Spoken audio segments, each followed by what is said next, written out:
नमस्कार सभी को। आज हम लोग महाद्वीप महासागर के बारे में पढ़ेंगे।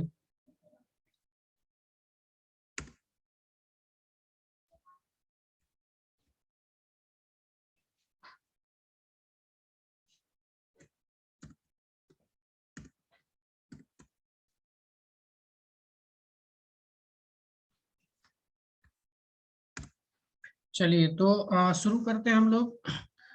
अगर देखा जाए तो पृथ्वी के सतह को दो मुख्य भागों में बांटा गया है, महाद्वीप एवं महासागर। पृथ्वी के अगर धरातल की बात की जाए तो लगभग 70.8% भाग पर जल है और 29.2% भाग पर स्थल है। किंतु जल एवं स्थल का ये जो वितरण है वो भी समान नहीं है। अगर हम लोग गोलार्ध के हिसाब से देखें तो उत्तरी गोलार्ध में स्थल की प्रधानता है, यानी स्थल अधिक पाए जाते हैं, और वहीं दक्षिणी गोलार्ध में देखें तो स्थल कम पाए जाते हैं और जल की मात्रा अधिक पाई जाती है। अगर देखें तो उत्तरी भाग में समस्त स्थलीय भाग का लगभग 75% भाग पाया जाता है। इसीलिए जो है उत्तरी गोलार्ध को महाद्वीपीय गोलार्ध के नाम से भी जाना जाता है। इसके विपरीत अगर हम देखें तो दक्षिणी गोलार्ध में जो जल है उसकी अधिकता है, इसीलिए दक्षिणी गोलार्ध को महासागरीय गोलार्ध के नाम से भी जाना जाता है। अब हम लोग देखते हैं महाद्वीपों को जो क्षेत्रफल है उसके हिसाब से उनका क्रम क्या है। तो देखेंगे तो एशिया जो महाद्वीप है उनका क्षेत्रफल सबसे अधिक है, यानी क्षेत्रफल के हिसाब से सबसे बड़ा महाद्वीप जो है वो एशिया है, और दूसरे नंबर पे आता है अफ्रीका महाद्वीप, तीसरे नंबर पे आता है उत्तरी अमेरिका महाद्वीप, चौथे नंबर पे दक्षिणी अमेरिका, उसके बाद अंटार्कटिका, फिर यूरोप, और अंतिम स्थान पे आता है ऑस्ट्रेलिया महाद्वीप।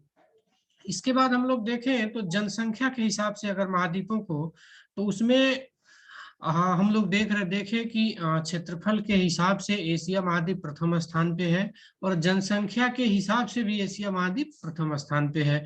अफ्रीका दूसरे स्थान पे है जनसंख्या के हिसाब से अगर देखें तो, यूरोप तीसरे, उत्तरी अमेरिका चौथे, उसके बाद दक्षिणी अमेरिका पांचवें, छठे पे है ऑस्ट्रेलिया, और अंटार्कटिका है सातवें स्थान पे। चूंकि अंटार्कटिका एक निर्जन महाद्वीप है, पूरा बर्फ से ढका होता है, तो वो निर्जन महाद्वीप है, इसमें कोई जनसंख्या नहीं पाई जाती है।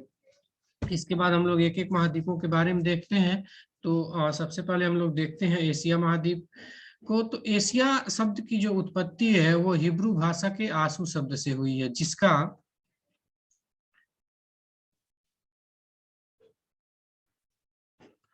आसू शब्द से हुई है, जिसका अर्थ होता है उगता हुआ सूर्य या उदित सूर्य।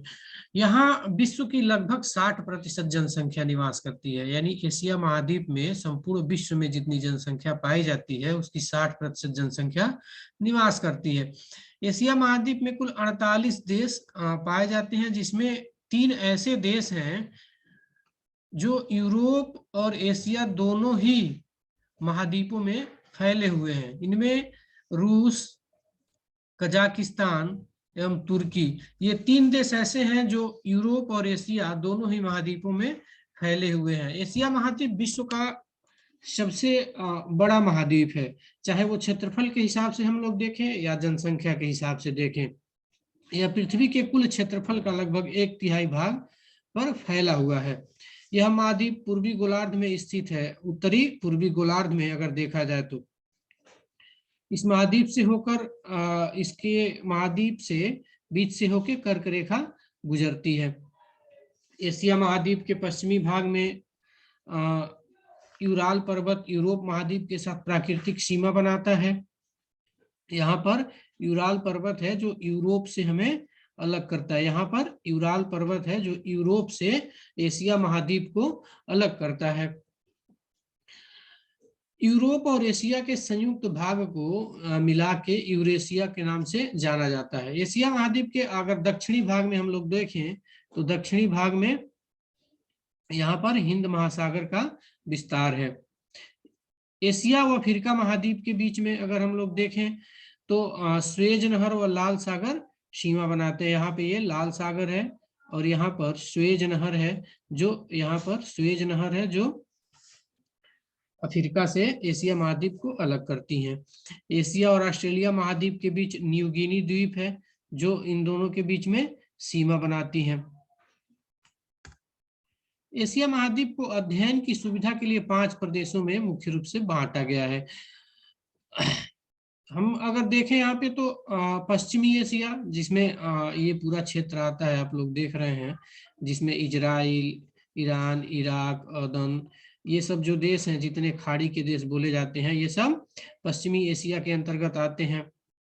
इसके बाद हम लोग आते हैं दक्षिणी एशिया में, तो दक्षिणी एशिया में ये पूरा पूरा क्षेत्र आ जाता है, भारत, पाकिस्तान, भूटान, श्रीलंका, अफगानिस्तान, म्यांमार, ठीक है।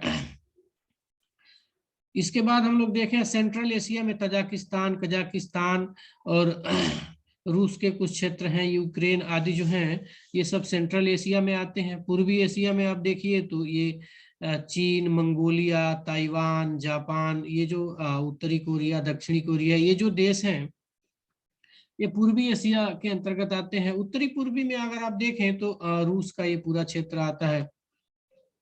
दक्षिणी पूर्वी एशिया में इंडोनेशिया, मलेशिया, ये जो देश हैं, इन क्षेत्रों में ये आते हैं दक्षिणी पूर्वी एशिया के अंतर्गत। एशिया में संसार की सबसे ऊंची पर्वत चोटी माउंट एवरेस्ट पाई जाती है। हम लोग जानते हैं माउंट एवरेस्ट जो है विश्व का सबसे ऊंचा पर्वत है, जो नेपाल और तिब्बत की सीमा पर हिमालय पर्वत श्रेणी में स्थित है। इसकी ऊंचाई 8,850 मीटर है। संसार की छत कहा जाने वाला तिब्बत का पठार जो है वो एशिया महाद्वीप में ही पाया जाता है। आप यहाँ तिब्बत का तिब्बती क्षेत्र है, यहाँ पे तिब्बत का पठार इन क्षेत्रों में पाया जाता है। इस महाद्वीप की प्रमुख नदियों में गंगा, सतलज, सिंध, दजला, फरात, ब्रह्मपुत्र, हुआंगहो आदि महत्वपूर्ण है। एशिया महाद्वीप के क्षेत्रफल सर्वाधिक है, तो इसमें जलवायु की विविधता भी अधिक पाई जाती है। अब देखें तो इसका अगर विस्तार देखें तो यहाँ ध्रुवीय क्षेत्रों से लेके और यहाँ विषुवतरेखी क्षेत्रों तक इसका विस्तार पाया जाता है।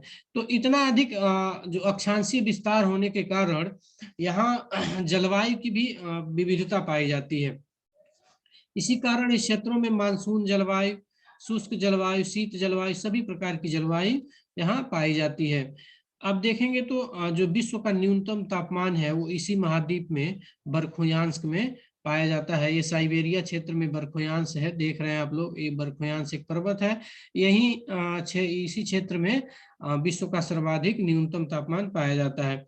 इसके अलावा सर्वाधिक वर्षा वाला स्थान मौसिन राम भारत में है, आप लोग जानते ही हैं, और सबसे कम वर्षा वाला स्थान अदन इसी महाद्वीप में स्थित है। इसके बाद हम लोग आते हैं दूसरा महाद्वीप जो है क्षेत्रफल और जनसंख्या दोनों ही दृष्टियों से दूसरे नंबर पे है, वो है अफ्रीका महाद्वीप। अफ्रीका महाद्वीप को अंध महाद्वीप के नाम से भी जाना जाता है, क्योंकि अंध महाद्वीप इसलिए कहा जाता है क्योंकि काफी बाद के समयों तक इसके बारे में जानकारी नहीं जुटाई जा सकी थी। इसके बहुत सारे क्षेत्र लोगों के दृष्टि से दूर थे, तो इसी कारण इस महाद्वीप को अंध महाद्वीप के नाम से जाना जाता था। स्वेज नहर, स्वेज की खाड़ी और लाल सागर अफ्रीका महाद्वीप को एशिया महाद्वीप से अलग करते हैं। ये है लाल सागर, यहाँ पे लाल सागर और यहाँ पे है स्वेज की खाड़ी। इसको मिलाने के लिए एक नहर बनाई गई थी 1869 में, उसे स्वेज नहर के नाम से जाना जाता है। यहाँ पर है स्वेज नहर। तो इस स्वेज नहर, ये स्वेज नहर, लाल सागर और यहाँ स्वेज की खाड़ी है और ये भूमध्य सागर है। तो ये एशिया महाद्वीप से भारत को क्या एशिया महाद्वीप से अफ्रीका महाद्वीप को पृथक करते हैं। वहीं जिब्राल्टर जो जलसंधि है वो यूरोप से अफ्रीका महाद्वीप को अलग करती है। यहाँ पे है जिब्राल्टर जलसंधि, वो यूरोप से अफ्रीका महाद्वीप को अलग करती है। इसके पूर्व में, पश्चिम में आप देखेंगे तो अटलांटिक महासागर और पूरब में हिंद महासागर स्थित है। यह एक अनोखा महाद्वीप है। इसके उत्तरी भाग में संसार का सबसे बड़ा मरुस्थल सहारा पाया जाता है। आप लोग यहाँ देख पा रहे होंगे मानचित्र में। अफ्रीका महाद्वीप की सबसे ऊंची जो चोटी है वो किलिमंजारो है, जिसकी ऊंचाई 5,895 मीटर है और ये किलिमंजारो की चोटी यहाँ पर स्थित है। विश्व की सबसे लंबी नदी नील नदी इसी महाद्वीप में प्रवाहित होती है। नील नदी आप लोग यहाँ मानचित्र में देख पा रहे होंगे, ये नील नदी है जो कि विश्व की सबसे लंबी नदी है और ये यहाँ से विक्टोरिया झील से निकलती है। ये है विक्टोरिया झील। इसके अलावा कांगो, कांगो नदी, नाइजर आदि प्रमुख नदियां हैं। कांगो नदी जो है वो विषुवत रेखा को 2 बार काटती है। यहाँ पे 2 बार काटने का मीन्स ये आप लोग देख रहे होंगे कि यहाँ से ये जो है विषुवत रेखा गुजरती है अफ्रीका महाद्वीप से होती हुई, और ये है कांगो नदी, यहाँ ऐसे जाती है और फिर मुड़ के इसको दोबारा काटती है, इसीलिए इसको कहा जाता है कि कांगो नदी विषुवत रेखा को 2 बार काटती है। उसी तरह से यहाँ पे मकर रेखा गुजरती है और उसको एक लिम्पोपो नदी है वो 2 बार काटती है। यहाँ पे आप लोग देख रहे होंगे ये लिम्पोपो नदी,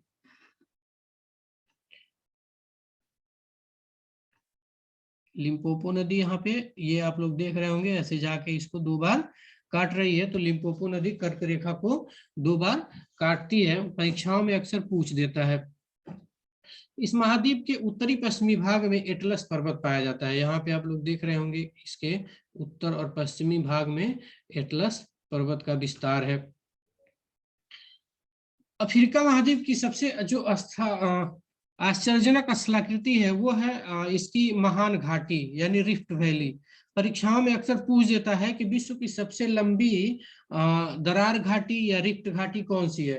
तो उत्तर आप लोगों का होगा पूर्वी अफ्रीका की रिफ्ट घाटी। यहाँ पे आप लोग देख रहे होंगे ये जॉर्डन नदी से प्रारंभ होकर होती हुई यहाँ ये जाम्बेजी नदी तक पूरा फैला हुआ है ये।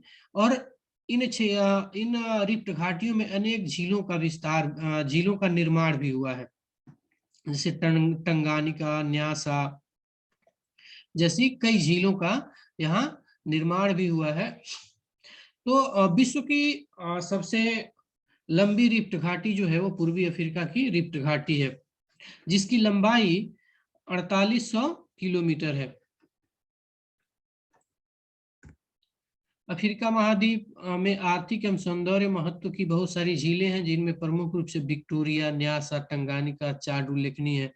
जैसा कि हम लोग देख रहे थे कि ये जो रिफ्ट वैली थी, मैंने बताया भी पिछले स्लाइड में कि जो अफ्रीका महाद्वीप की अधिकांश जो झीलें हैं जिनका निर्माण हुआ है वो रेखीय रूप में है, और ये उन्हीं रिफ्ट घाटियों में इनका निर्माण हुआ है।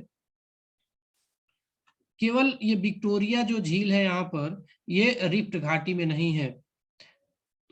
ये अफ्रीका की सबसे बड़ी झील है विक्टोरिया झील।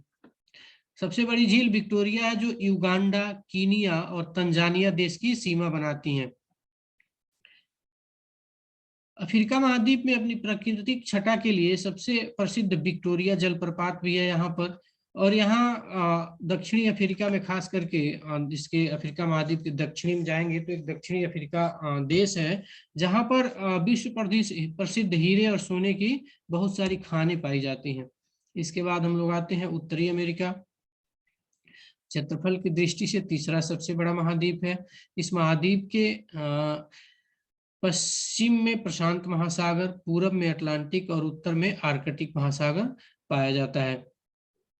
कनाडा, संयुक्त राज्य अमेरिका, मैक्सिको इस महाद्वीप के प्रमुख देश हैं। यहाँ पे आप लोग देख रहे होंगे पनामा जो जलसंधि है यह दक्षिणी अमेरिका से उत्तरी अमेरिका को अलग करती है। यहाँ पर पनामा एक जलसंधि है जो उत्तरी अमेरिका को दक्षिणी अमेरिका से अलग करती है। जलसंधि क्या होता है? जैसा कि शब्द से ही स्पष्ट है, जलसंधि जल का वो संकरा मार्ग होता है जो दो बड़े जल मार्गों जल के भागों को जोड़ता है।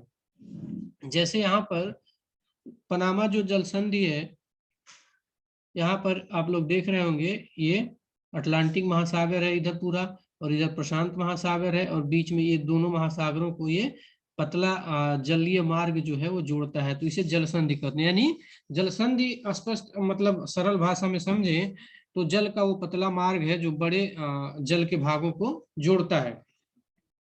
एशिया से यह बेरिंग जल संधि द्वारा अलग होता है। यहाँ पर ये बेरिंग जल संधि है, ये अलास्का प्रांत है, अमेरिका का, संयुक्त राज्य अमेरिका का एक राज्य है ये। और यहाँ पे ये बेरिंग जल संधि है जो एशिया से उत्तरी अमेरिका को अलग करता है। सबसे पहले 1492 में कोलंबस भारत की खोज पे निकला था, लेकिन जो मानचित्र लेके वो निकला था उस मानचित्र में कुछ त्रुटियां थी, और उन त्रुटियों के कारण वो भारत न पहुंच के अमेरिका पहुंच गया। और बाद में एक और यात्री पहुंचा अमेरिगो वेस्पुक्की, तो उसके नाम पर इस देश का नाम पड़ गया अमेरिका। इसके पश्चिमी भाग में राकी पर्वतमाला तथा पूर्वी भाग में अपलेशियन पर्वत स्थित है। यहाँ पर राकी पर्वतमाला है और यहाँ पर आप लोग देख रहे होंगे इसके पूर्वी भाग में अपलेशियन पर्वतमाला है। महाद्वीप के पूर्वी भाग में ग्रीनलैंड द्वीप है जिस पर डेनमार्क का अधिकार है। यहाँ पर आप लोग देख रहे होंगे इस महाद्वीप में एक द्वीप है यहाँ पर ग्रीनलैंड, जिस पर यूरोप का एक देश है डेनमार्क, उसका अधिकार है। इसका अधिकांश भाग जो है वो बर्फ से ढका रहता है। इसके दक्षिणी भागों में ही कुछ लोग यहाँ निवास करते हैं। महाद्वीप में आप देखेंगे तो यहाँ की प्रमुख नदियों में आप देखेंगे तो Mississippi, Missouri, Colorado, Rio Grande उल्लेखनीय नदियां हैं। यहाँ आप लोग देख रहे होंगे कोलोरेडो नदी, मिसिसिपी, यहाँ सेंट लॉरेंस नदी। यहाँ इस महाद्वीप में बहुत सारी झीलें पाई जाती हैं। इनमें अमेरिका की जो 5 महान झीलें हैं वो सबसे प्रसिद्ध है। यहाँ पर आप लोग देख रहे होंगे ये महान झील है अमेरिका की। यहाँ 5 झीलें पाई जाती हैं जिनमें सुपीरियर, मिशिगन, ईरी, ओंटारियो आदि प्रमुख झीलें हैं। और यहाँ आप लोग देख रहे होंगे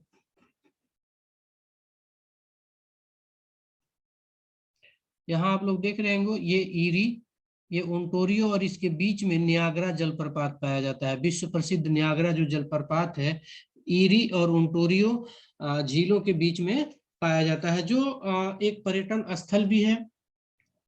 इसके अलावा विश्व की जो प्रसिद्ध सिलिकॉन घाटी है वो इसी महाद्वीप में कैलिफोर्निया में पाई जाती है। ये कैलिफोर्निया प्रांत है अमेरिका का, यहाँ पर सिलिकॉन वैली पाई जाती है। इलेक्ट्रॉनिक उद्योग के लिए ये जाना जाता है। महान झीलें तथा सेंट लॉरेंस नदी क्रम विश्व के विशालतम तथा व्यस्ततम आंतरिक जलमार्ग का निर्माण करती हैं। ये महान झीलें हैं और ये है सेंट लॉरेंस नदी। ये यहाँ से इसको मिलाया गया है और ये यहाँ पे अटलांटिक महासागर है पूरा।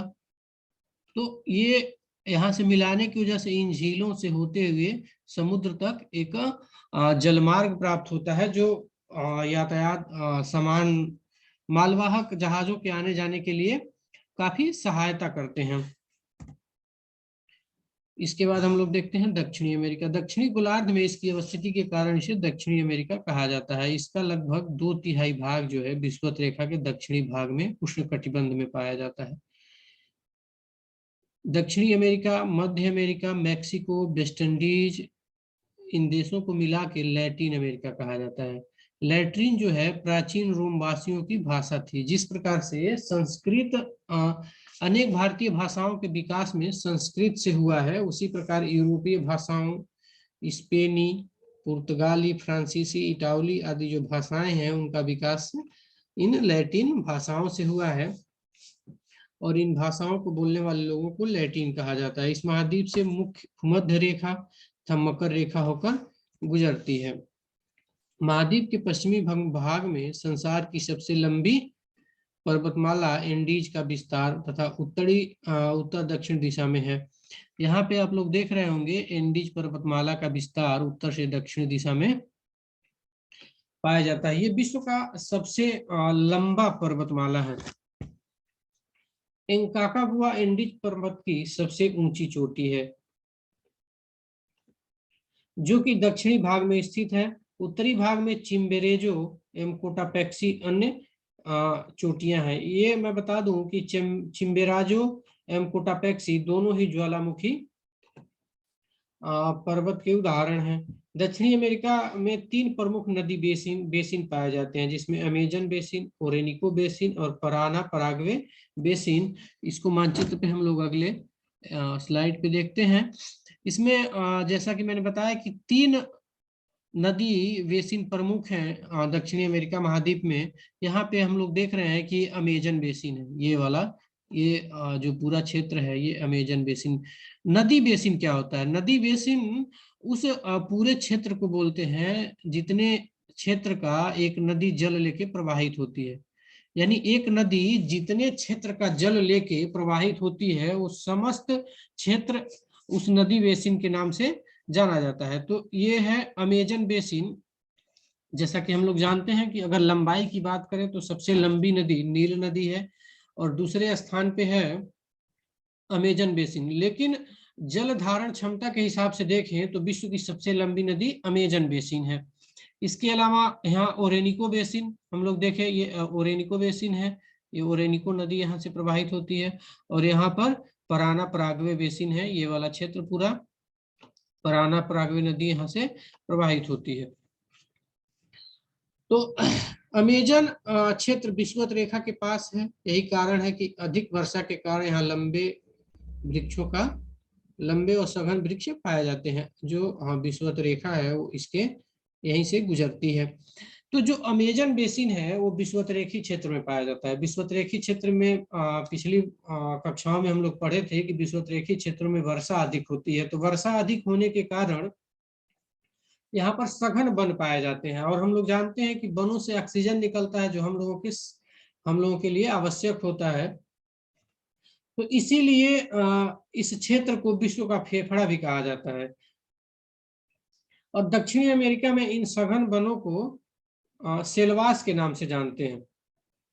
वहीं दूसरी ओर महाद्वीप के सुदूर दक्षिणी भाग में और एंडीज पर्वतीय भागों में कोणधारी वन पाए जाते हैं, क्योंकि इन ठंडी क्षेत्रों में कोणधारी वृक्ष पाए जाते हैं। जबकि सवाना घास भूमियां जो है इन क्षेत्रों में पाई जाती हैं उनको वेनेजुएला में लानोज और ब्राजील में कैंपोज के नाम से जाना जाता है। महाद्वीप की जो टेरारोसा मिट्टी है काफी उत्पादन के लिए विश्व प्रसिद्ध है। टेरारोसा एक मिट्टी है जो ज्वालामुखी के उद्गार से बनती है और यह काफी उत्पादन के लिए काफी महत्वपूर्ण होती है। इसीलिए जो ये क्षेत्र है पूरा, ये इन क्षेत्रों में ब्राजील का विस्तार है पूरे क्षेत्र में, तो ये ब्राजील में काफी का उत्पादन बहुतायत से होता है। विश्व में सर्वाधिक काफी का उत्पादन ब्राजील में ही होता है। महाद्वीप में अटाकामा एवं पेंटागोनिया नामक 2 मरुस्थल भी पाए जाते हैं जो शुष्क जलवायु को प्रदर्शित करते हैं। यहाँ पर पेरू की ठंडी जलधारा पाई जाती है। यहाँ पेंटागोनिया मरुस्थल है और यहाँ पर पूरा ये अटाकामा का मरुस्थल है। ये चिली देश है, चिली देश में ये अटाकामा का मरुस्थल है। मैं आप लोगों को बता दूं कि अटाकामा मरुस्थल विश्व का सबसे शुष्कतम मरुस्थल माना जाता है। संसार की सबसे ऊंचा जो जलप्रपात है एंजिल जलप्रपात वो यहीं पाया जाता है। इसके बाद हम लोग आते हैं यूरोप महाद्वीप में। यूरोप एक सघन जनसंख्या वाला औद्योगिक एवं विकसित महाद्वीप है। क्षेत्रफल में केवल ऑस्ट्रेलिया ही यूरोप से छोटा है। यूरोप महाद्वीप के उत्तर में बेरेंट सागर, आप लोग यहाँ देख रहे होंगे, ये बेरेंट सागर। पश्चिम में अटलांटिक महासागर और पूर्व में यहाँ यूराल पर्वत इसकी सीमा बनाते हैं। अगर यूरोप का हम लोग यहाँ पे मानचित्र देखें तो देखेंगे कि ये 3 तरफ से जल से घिरा हुआ है और जो स्थलीय भाग 3 तरफ से जल से घिरा होता है उसे प्रायद्वीप के नाम से जानते हैं। इसीलिए इसको प्रायद्वीपीय महाद्वीप भी कहा जाता है। इसकी जो तट रेखाएं हैं वो बहुत कटी फटी हैं। उसका फायदा क्या होता है कि जब किसी महाद्वीप की या देश की तटरेखाएं कटी फटी होती हैं तो उनको प्राकृतिक रूप से बहुत सारे बंदरगाह मिल जाते हैं। इस महाद्वीप की प्रमुख पर्वत श्रेणियों की अगर बात की जाए तो Pyrenees, Pennines, Black Forest, Alps, Caucasus, Vosges, Carpathian प्रमुख हैं। और यूरोप की जो सबसे ऊंची चोटी है वो माउंट एल्ब्रूस है, जो काकेकस पर्वत पर स्थित है। आप लोग यहाँ देख रहे होंगे, ये काकेकस पर्वत है और यहीं पर ये माउंट एल्ब्रूस पर्वत पाई जाती है। प्रमुख नदियों में आप देखेंगे तो राइन, वोल्गा, यूरान, सीन, पोन, डेन्यूब आदि प्रमुख है। जो यूरोप की सबसे लंबी नदी है वो वोल्गा नदी है, वो रसिया में बहती है और इन क्षेत्रों से बहती हुई जाके यहाँ साइबेरिया क्षेत्र में जम जाती है। इसके अलावा राइन यूरोप की सबसे व्यस्ततम व्यापारिक नदी है। विश्व प्रसिद्ध पर्यटन एवं स्वास्थ्य वर्धक केंद्र स्विट्जरलैंड जो है वो इसी महाद्वीप में पाया जाता है। विश्व का आधा से अधिक जैतून इसी महाद्वीप से प्राप्त होता है। 1789 में औद्योगिक क्रांति के बाद यहाँ के लोगों में बहुत उन्नति की। ऑस्ट्रेलिया महाद्वीप, इसके बाद हम लोग देखते हैं विश्व का सबसे छोटा महाद्वीप है ये। यह पूर्णतः दक्षिणी गोलार्ध में है। मकर रेखा ऑस्ट्रेलिया महाद्वीप के बीचों बीच से होकर गुजरती है। ऑस्ट्रेलिया की खोज जो है जेम्स कुक ने 1770 ईस्वी में की थी। ऑस्ट्रेलिया का मरुस्थल विश्व का दूसरा सबसे बड़ा मरुस्थल है। पहला कौन सा है? सहारा। और ऑस्ट्रेलिया का जो ये आप लोग देख रहे होंगे, ये यहाँ से ये पूरा ये पश्चिम का जो क्षेत्र है ये पूरा मरुस्थली क्षेत्र है। तो ऑस्ट्रेलिया का जो मरुस्थल है वो विश्व का दूसरा सबसे बड़ा मरुस्थल है। पूर्वी भाग में ग्रेट डिवाइडिंग रेंज नामक पर्वतमाला पाई जाती है। यहाँ पर आप लोग देख पा रहे होंगे मानचित्र में, यहाँ ग्रेट डिवाइडिंग रेंज पर्वतमाला है। इसकी जो सबसे ऊंची चोटी है वो कोसियुस्को है। कंगारू जानवर इस महाद्वीप पर पाए जाते हैं। महत्वपूर्ण नदियों की बात करें तो मर्रे डार्लिंग नामक यहाँ 2 नदियां पाई जाती हैं। ये डार्लिंग नदी, ये मर्रे नदी। इस महाद्वीप के उत्तरी पूर्वी भाग में मूंगे की चट्टान मिलती है जिन्हें ग्रेट बैरियर रीफ कहा जाता है। मूंगा जो है एक कोरल पॉलिप नामक जीव होता है जो जुक्सा अक्साई नामक वो शैवाल पे पनपता है। ये कैल्शियम की खोल बनाते हैं और इसी से चट्टानों का निर्माण होता है। तो जो ग्रेट बैरियर रीफ है विश्व का, ये आप लोग देख पा रहे हैं, विश्व का सबसे बड़ा मूंगे चट्टान का ये क्षेत्र है। शुष्क होने के कारण इस महाद्वीप को प्यासी भूमि का महादेश भी कहा जाता है। यही कारण है कि भेड़ पालन इस महाद्वीप की देश की जो प्रमुख आर्थिक क्रिया है। विश्व की सबसे सर्वाधिक भेड़ें यहीं मिलती हैं। इस महाद्वीप में उत्सुत पानी के चश्मे एवं कुएं पाए जाते हैं जो ग्रेट आर्टेजियन बेसिन में देखे जा सकते हैं। इसके बाद हम लोग देखते हैं अंटार्कटिका महाद्वीप। यह महाद्वीप दक्षिणी गोलार्ध में ध्रुव के पास स्थित है। ये इस महाद्वीप पर वर्ष भर बर्फ जमी रहती है। यही कारण है कि यह महाद्वीप निर्जन है। इस महाद्वीप पर विभिन्न देशों के जो शोध केंद्र हैं वो स्थापित किए गए हैं। भारत के शोध केंद्रों में दक्षिणी गंगोत्री, मैत्री, भारती आदि स्थापित किए गए हैं। जो सबसे लास्ट में स्थापित किया गया था वो भारती है, 2012 में स्थापित किया गया था। सबसे पहले गंगोत्री किया गया था, दक्षिणी गंगोत्री 1988 के आसपास किया गया था, लेकिन यह बर्फीले तूफान में दब गया। उसके बाद इसको 1992-93 में शायद मैत्री को स्थापित किया गया, ये भी बंद हो गया। उसके बाद भारतीय स्थापित किया गया 2012 में। इस महाद्वीप में ज्वालामुखी पर्वत है जिसे माउंट इरेबस के नाम से जाना जाता है। यहाँ पर इन क्षेत्रों में एक ज्वालामुखी पर्वत पाया जाता है। जो सक्रिय ज्वालामुखी है माउंट इरेबस वो पाया जाता है। परीक्षाओं में अक्सर पूछ देता है कि सबसे दक्षिण में, पृथ्वी पर सबसे दक्षिण में स्थित सक्रिय ज्वालामुखी, तो वो है माउंट इरेबस जो कि अंटार्कटिका महाद्वीप पर स्थित है।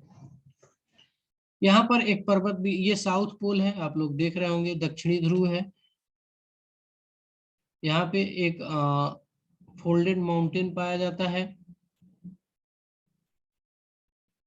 इस महाद्वीप के चारों ओर आप देखेंगे कि महासागर से घिरा हुआ है। इसका केवल ये वाला जो ये प्रायद्वीपीय क्षेत्र है, केवल वर्ष में कुछ दिन यही बर्फ रहित रहता है। वर्ष में कुछ दिन केवल जो ये प्रायद्वीप है वही बर्फ रहित रहता है, जिसे पामर प्रायद्वीप के नाम से जाना जाता है। और इस पर्वत को क्वीन माड पर्वत श्रेणी के नाम से जाना जाता है। क्वीन माड पर्वत श्रेणी के नाम से जाना जाता है। पेंगुइन समुद्री पक्षी तथा झील यहाँ बड़ी संख्या में पाए जाते हैं। यहाँ पर क्रील नामक एक छोटी मछली मिलती है। इस क्रील को प्रोटीन का पैकेट भी कहा जाता है, क्योंकि इस क्रील मछली में प्रोटीन बहुत अधिक मात्रा में पाया जाता है। इसके बाद महाद्वीपों के बाद हम लोग आते हैं महासागरों पर। तो महासागर विशाल जलराशि के भंडार हैं जो पृथ्वी के अधिकतर भाग को घेरे हुए हैं। पृथ्वी पर पाए जाने वाले समस्त जल का लगभग 97.9% भाग महासागरों में पाया जाता है। सागरों एवं महासागरों का खारा जल है, जल जो है वो खारा है। शेष 3% जो जल है वो मीठा है, जो धरातल पर हिम बर्फ के रूप में झीलों, नदियों और अन्य जलाशयों में विद्यमान है, जो हमारे उपयोग के लिए उपलब्ध है। महासागरीय जल के खारेपन का मापन प्रति हजार में किया जाता है। महासागरीय जल की औसत लवणता जो है वो 35/1000 है। इसका तात्पर्य है कि 1000 ग्राम महासागरीय जल में घुले हुए लवणों की जो मात्रा है वो 35 ग्राम है।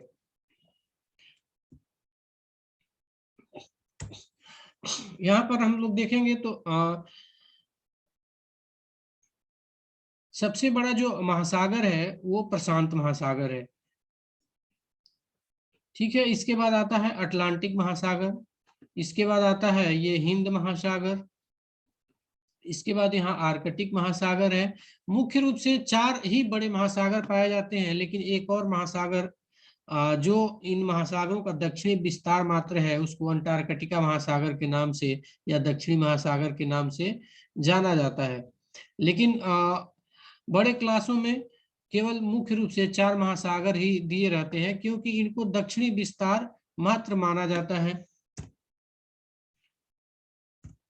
प्रशांत महासागर की बात अगर हम करें तो समस्त महासागरों में यह सर्वाधिक क्षेत्रफल धारण करता है। यह पृथ्वी के धरातल का लगभग 1/3 भाग ढके हुए है। इसका क्षेत्रफल सभी स्थलों के संयुक्त क्षेत्रफलों से भी अधिक है। आकृति के दृष्टिकोण से यह लगभग त्रिभुज के आकार का प्रतीत होता है। महासागर के पूर्वी भाग में उत्तरी तथा दक्षिणी अमेरिका महाद्वीप, यहाँ पे आप लोग देख पा रहे होंगे उत्तरी और दक्षिणी अमेरिका महाद्वीप, पश्चिम में एशिया महाद्वीप, ऑस्ट्रेलिया महाद्वीप की श्रृंखला पाई जाती है और दक्षिण में अंटार्कटिका महाद्वीप पाया जाता है। प्रशांत महासागर की गहराई जो है वो अन्य महासागरों की अपेक्षा अधिक है। इस महासागर में मेरियाना एक ट्रेंच पाया जाता है, गर्त पाया जाता है। वो विश्व का सबसे गहरा गर्त है। यहाँ पे आप लोग देख पा रहे होंगे ये मेरियाना ट्रेंच है। इसकी गहराई लगभग 11 किलोमीटर के आसपास है। इसके बाद अटलांटिक महासागर, इसे अंध महासागर के नाम से भी संबोधित किया जाता है। अंध, जैसा कि हम लोगों ने पढ़ा कि अफ्रीका महाद्वीप को अंध महाद्वीप के नाम से भी जाना जाता है, तो उसी के नाम पे इस महाद्वीप को अंध महासागर कह दिया गया। यह आकार में प्रशांत महासागर के लगभग आधा क्षेत्रफल धारण करता है। यह समस्त संसार के लगभग 6ठे भाग में फैला हुआ है। आकृति की दृष्टि से इस महासागर की मुख्य विशेषता इसके अंग्रेजी अक्षर यस से मिलती जुलती है। महासागर के पश्चिमी भाग में उत्तरी एवं दक्षिणी अमेरिका, पूर्व में यूरोप और अफ्रीका महाद्वीप इसकी प्राकृतिक सीमाएं बनाते हैं। दक्षिण में यह खुला है और अंटार्कटिका तक विस्तृत है। उत्तर में ग्रीनलैंड, आइसलैंड तथा अन्य छोटे छोटे द्वीपों से यह घिरा हुआ है। महासागर के लगभग बीचों बीच में बहुत लंबा कटक पाया जाता है, जिसे मध्य अटलांटिक कटक के नाम से जाना जाता है।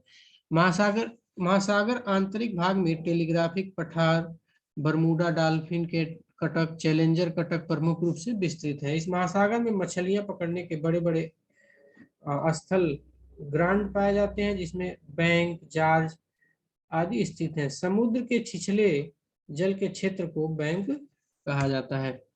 अब आते हैं इसके बाद हिंद महासागर। तो हिंद महासागर की बात की जाए तो संसार का एकमात्र महासागर है जिसका नामकरण किसी देश के नाम पर पड़ा है। इसका क्षेत्रफल 7.3 करोड़ वर्ग किलोमीटर है।